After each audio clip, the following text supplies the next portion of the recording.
अब आते हैं हम लोग क्वेश्चन नंबर 8 पे। क्वेश्चन नंबर 8 बोलता है Akhil and Nikhil were partners sharing profits and losses in the ratio of 3:2. Their fixed capitals were 1,80,000 respectively. Interest on capital was agreed at 6%. Nikhil was to be allowed an annual salary of 9,200. During the year 2021-22, the net profit prior to the calculation of interest on capital, but after charging Nikhil's salary amounted to 1,20,000. Prepare profit and loss appropriation account. तो यहाँ पे भी हम लोग को वही करना है. So it's a heading. सबसे पहले आएगा आपका heading that is profit and loss appropriation account बनेगा हमारा.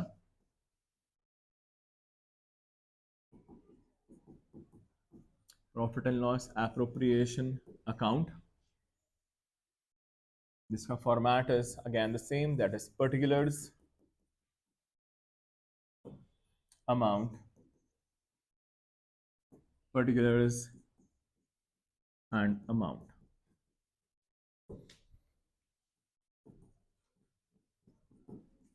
Credit and debit.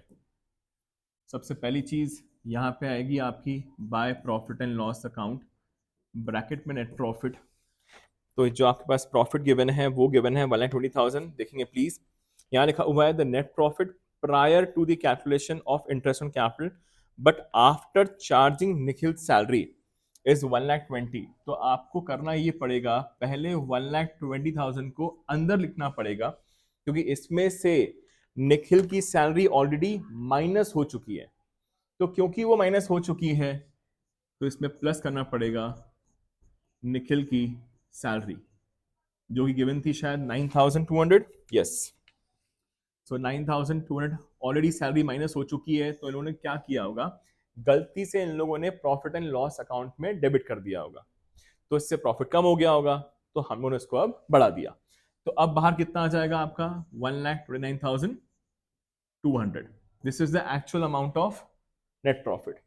अब यहां पे हम लोग नॉर्मली अलाउ करेंगे सैलरी निखिल को.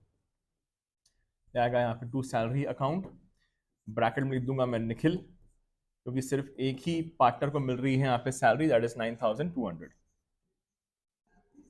ठीक है. यस. इसके बाद इंटरेस्ट ऑन कैपिटल देना है नॉर्मली आपको. तो यहाँ पे आ जाएगा टू इंटरेस्ट ऑन कैपिटल.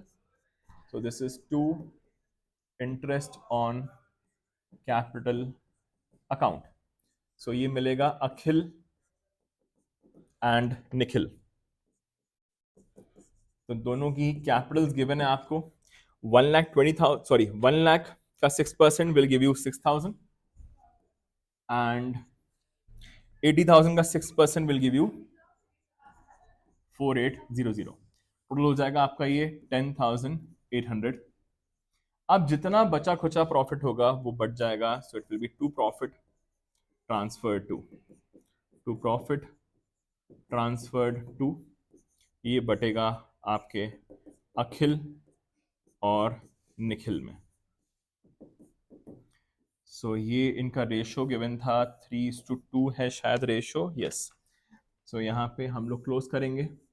तो ये आ गया आपका 1,29,200 1,29,200.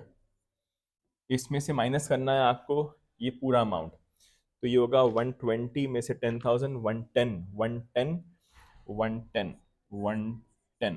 तो 1,09,200. सो 1,09,200 को आपको बांटना है 3:2 के रेशियो में. तो ये आ जाएगा आपका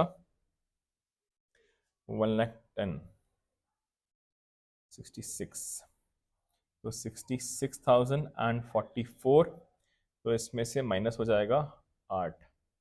16,48 16,48. तो ये हो जाएगा 65,520 और दूसरा हो जाएगा 44 माइनस 320 43,680. चेक कर लेते हैं. 0 0 5 6 11 प्लस 1 2 1 5 8 9 4 6. करेक्ट. तो ये खत्म हो गया आपका क्वेश्चन नंबर 8. सॉरी हाँ यहाँ पे क्वेश्चन नंबर 8 में बस ये था कि यहाँ पे आफ्टर चार्जिंग सैलरी थी तो हम लोगों ने सबसे पहले सैलरी को प्लस कर दिया. फिर हमारा पास करेक्ट नेट प्रॉफिट आ गया, उसमें से हम लोगों ने फिर नॉर्मल एक्सपेंसेस पे कर दिए और आपका प्रॉफिट ट्रांसफर टू निकल के आ गया। क्लियर? ये खत्म हो गया आपका क्वेश्चन नंबर 8। अब आते हैं क्वेश्चन नंबर 9 पे।